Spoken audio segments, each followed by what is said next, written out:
श्री सद्गुरुदेव परमात्मने नमः। श्री रामचंद्राय नमः।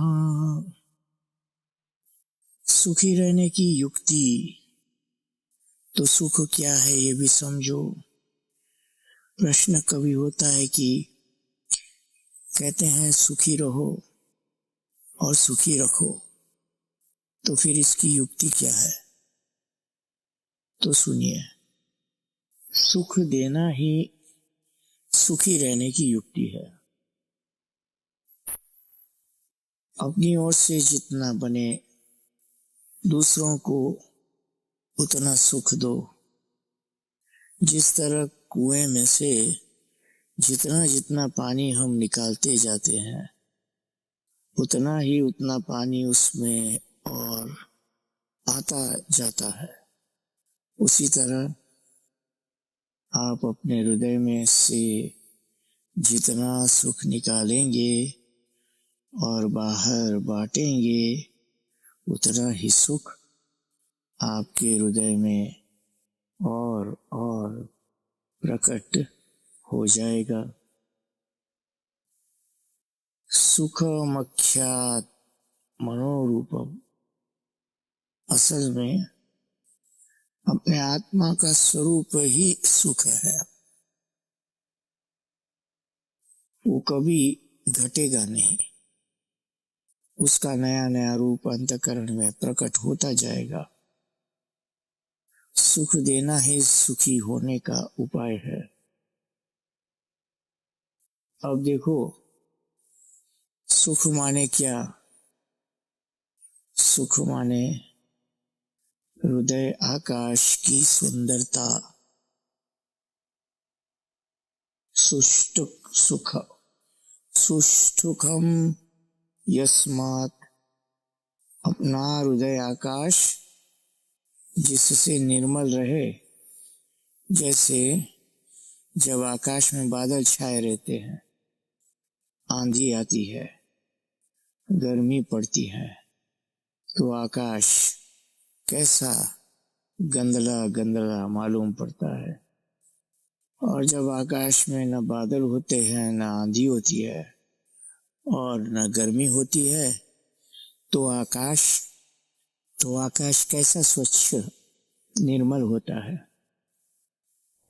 ऐसे ही हमारा हृदय आकाश भी स्वच्छ रहे, निर्मल रहे, और उसमें किसी के प्रति चिढ़न न हो, कुढ़न न हो, किसी के प्रति नफरत द्वेष न हो, किसी के प्रति आसक्ति राग न हो।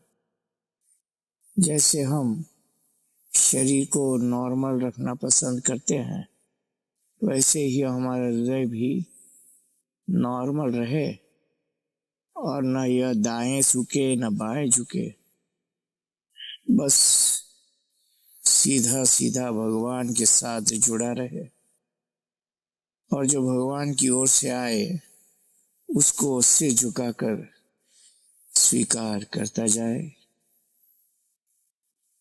होने में भी प्रसन्नता और न होने में भी प्रसन्नता, और जो करना है उसमें सावधान रहे। जब हमारे मन का होता है, हमारी इच्छा पूरी होती है, भगवान के मन से हुआ है या नहीं, तब तो ये शंका रहती है कि ये कहीं हमारी ही वासना का विलास तो नहीं है। परंतु जब हमारे मन का नहीं होता है, तब तो निश्चय ही भगवान के मन का होता है।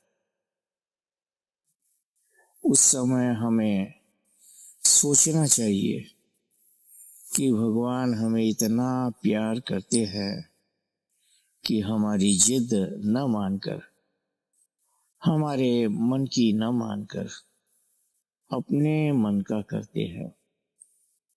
उस समय ही मनुष्य को अपने को तौलना चाहिए।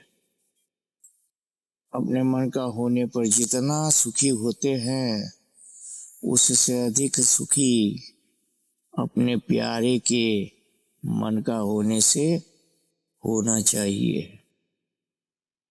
इस तरह आप अपने मन का होने से तो सुखी रहेंगे ही, अपने मन के विपरीत होने पर भी सुखी रहेंगे।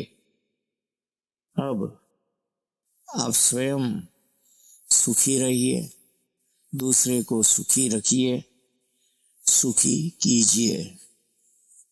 आपके घर में आपसे दुश्मनी करने वाला भी आ जाए तो आप उठकर खड़े हो जाइए, हाथ जोड़कर उसका आदर कीजिए, मुस्कुराकर प्रेम से उसकी ओर देखिए, अपने से ऊंचे आसन पर उसको बैठाइए। आसन न हो तो धरती ही हाथ से साफ करके बैठाइए। आइए आइए, यहाँ बैठिए। और घर में और कुछ न हो तो जल ही पिला दीजिए, और जल ही न हो तो मीठी वाणी से उसका सम्मान कीजिए। ये तो हर समय सबके साथ रहती है। एक सेठ था, अच्छा था। उसको एक रात सपना आया कि भगवान ने कहा कि मैं कल तुम्हारे घर आऊंगा। सेठ जागा, बहुत खुश था, आज हमारे घर भगवान आएंगे। उसने सवेरे ही लिपाई पोताई कराई, फूल मंगवाए, सजावट की, फल मंगाए, तराशा, सब तैयारी की, भगवान आएंगे। इतने में एक नंगा काला सा बालक आया। सेठ जी, भूख लगी है। सेठ ने कहा, भाग जाए यहाँ से, हमारे यहाँ भगवान आने वाले हैं। चला गया बेचारा। कुछ देर बाद एक बुढ़िया आई, थर थर कांपती हुई। सेठ जी, ठंड लग रही है। सेठ ने कहा, भाग भाग यहाँ से, हमारे बरामदे में मत बैठ, हमारे यहाँ भगवान आने वाले हैं। चली गई वो भी। एक बूढ़ा आया, बोला, हमारे सिर में दर्द है सेठ। सेठ बोले, चला जा यहाँ से, हमारे घर में। वो भी चला गया। कोई दवा दिलवा दे, भगवान आने वाला है। अब दिन भर सेठ जी इंतजार करते। रात में भी जब निराश होकर सेठ जी सो गए, उस बालक के रूप में भूखा प्यासा है मैं ही रहे, भगवान तो आए नहीं। उस बालक के रूप में भूखा प्यासा मैं ही रहे, भगवान तो आए नहीं। तब फिर सपना आया। सेठ आया था उस बुढ़िया के रूप में। ज्वरग्रस्त होकर भी मैं आया था, उस बूढ़े के रूप में भी मैं आया था। मैंने ये कहा था कि मैं आऊंगा, ये कब कहा था कि किस रूप में आऊंगा। तो इस तरह हमारा प्यारा भी, हमारे भगवान भी किसी रूप में आ सकते हैं। इसलिए हमें सभी से प्यार करना चाहिए। रहीमन या जग आई के सबसे मिलिए धाय, न जाने किस वेश में नारायण आ जाए। और सुनो, एक सेठ का नियम था कि पहले एक साधु को भोजन करा देता, तब स्वयं भोजन करता। वर्षों से उसका यह नियम चलता था। अब एक दिन कोई साधु नहीं मिला। 1 बज गए, 2 बज गए, फिर नौकर चाकर ढूंढने के लिए निकले। एक साधु को ले आए।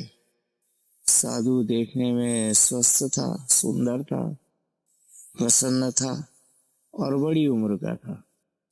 जब भोजन की थाली उसके सामने रख दी गई तो उसने खाने के लिए हाथ में कौर उठा लिया। न हाथ में पहले जल लिया, न प्राणाहुति दी, ना अभ्यासित किया, बस खाने को तैयार हो गया। इस पर सेठ ने पूछा, महाराज आप भगवान को भूख लगाए बिना खा रहे हो? साधु बोला, मैं तो ईश्वर को मानता ही नहीं हूँ सेठ। अरे आप ईश्वर को नहीं मानते? नहीं तो नास्तिक है? हाँ नास्तिक हूँ। तब हमारा दुर्भाग्य है कि आप हमारे घर भोजन करने के लिए आए। साधु ने कहा, तेरा मन नहीं है तो सेठ हम बिना खाए चले जाते हैं, इसमें क्या है। चला गया। रात में सेठ को सपना आया। भगवान ने पूछा, क्यों सेठ, साधु की उम्र कितनी होगी? 70-75 वर्ष। देखने में कैसा था? खाने पीने वाला लगता था या नहीं? बड़ा सुंदर स्वस्थ था, खाने पीने वाला भी लगता था।